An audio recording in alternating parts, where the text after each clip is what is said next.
सुन्तली बहिनी भन्ने मान्छे चापागाउँकी हुन्। उनीहरूको आमा अहिले पनि माटा भाँडो बेच्थिन्। त्यो बेला माटा भाँडो बेच्नेका सन्तान हुन्। यहाँ त देश लुटिया छन् यार, देशका जनता लुटिया छन्। सरकारले कारबाही गर्नु पर्दैन उहाँलाई? खोइ त किन नगरे त, गरी हुँदैन? किन नगरेको होला? गरे हुने त, गर्नुपर्ने होइन र? जनता लुटिदिने त, झुक्याइदिने जनतालाई मिल्छ? मिल्छ भने भनौँ न। हामी सेवा त हामीले पनि गरे हो, त्यसकै लागि गरे हो।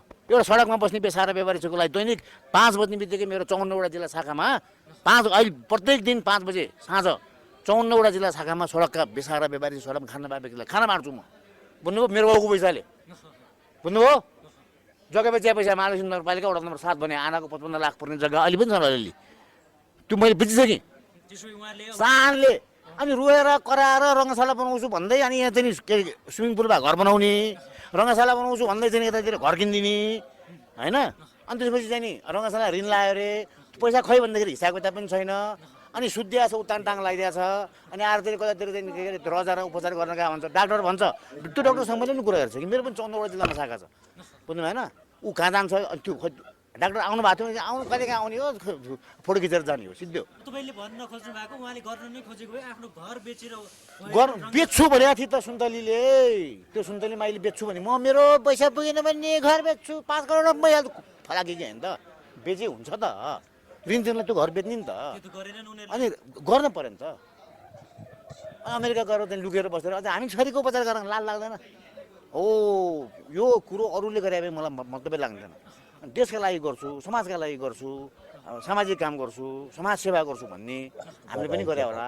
हामी जस्ता अरू धेरैजना व्यक्तिले थाहा नपाउने तरिकाले आफ्नो सम्पत्ति सिद्धाएर आफूले कमाएको केही सम्पत्तिहरू अलिकति राखेर अथवा अलिकति चाहिँ खर्च गरेर समाज सेवा गरेका छन्। तर धुर्मु सुन्तले जस्तो त्यो नाटक चाहिँ गरेका छैनन्। सुन होइन, कहाँ सन्देश मात्रै यहाँ तपाईँको चाहिँ यहाँ चाहिँ त्यो गिरान चौर भन्ने ठाउँ छ। बुझ्नुभयो? त्यो गिरान चौरमा उनीहरूले भैँचालो पछि त्यहाँ नमुना बस्ती कि के बस्ती भनेर पनि बनाउनु गए, बनाए पनि। त्यो गिरान चौर जानु होला एकपटक। म अस्ति मात्रै गएर आएको। त्यहाँ तामाङ बस्ती छ। तामाङ बस्तीका त्यो गिरान चौरमा भएका त्यो तामाङहरू सोझा तामाङहरू उनीहरूको घर भत्क्यो भैँचालोले। बुझ्नुभयो नि होइन? घर भत्किसकेपछि तिमीहरूको म घर बनाइदिन्छु होइन, धुर्मु सुन्दरी फाउन्डेसनले घर बनाइदिन्छु। तर त्यो उनीहरूकै जग्गामा घर बनाइदिनु। त्यो घर बनाएको जग्गा सबै धुर्मु सुन्दरी फाउन्डेसनको नाममा राखेका छन्। अब त्यो जग्गा फिर्ता गर्न आउनुपर्छ कि पर्दैन? अर्को कुरो आउँदैछ यहाँ। बुझ्नुभयो? यो कुरो तपाईँलाई थाहा छैन होला। धुर्मु सुन्तली अमेरिकाबाट आएका हुन्, अमेरिकाको नागरिक हुन् भने त मैले आजभन्दा 4 महिना अगाडि भने। ऊ यहाँ नेपालमा भित्रिने बित्तिकै रुँदै कराउँदै हिँडा देखेर धुर्मु सुन्दरी फाउन्डेसनको नाममा छ गिरान चौरको। उनीहरूले नमुना बस्ती बनाएको। अब तिनीहरूको चाहिँ लालबुजा आफ्नो नाममा छैन। लालबुजा धुर्मु सुन्दरी फाउन्डेसनको नाममा छ। त्यो फिर्ता गर्न आउनु पर्दैन? भागेर पाइन्छ यो बिरामी? परेन, पाप लाग्दैन, भगवान्ले तानेर ल्याउँछन्। अब ट्रम्पले अमेरिका अन्तर्राष्ट्रिय ठग हो तिनीहरू। बुझ्नुभयो?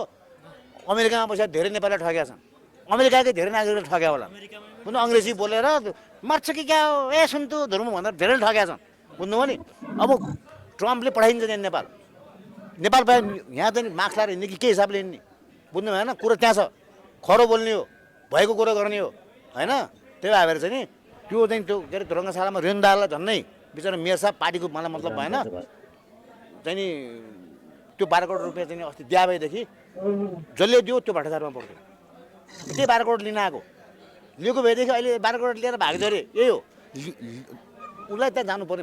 ग्रिन कार्ड लिइसक्यो हो के 4 महिनै भइसक्यो भने उसले बसेर उतातिर त्यहाँनिर यति हाम्रो नेपालमा चाहिँ नि भट्टी पसल भन्छन्।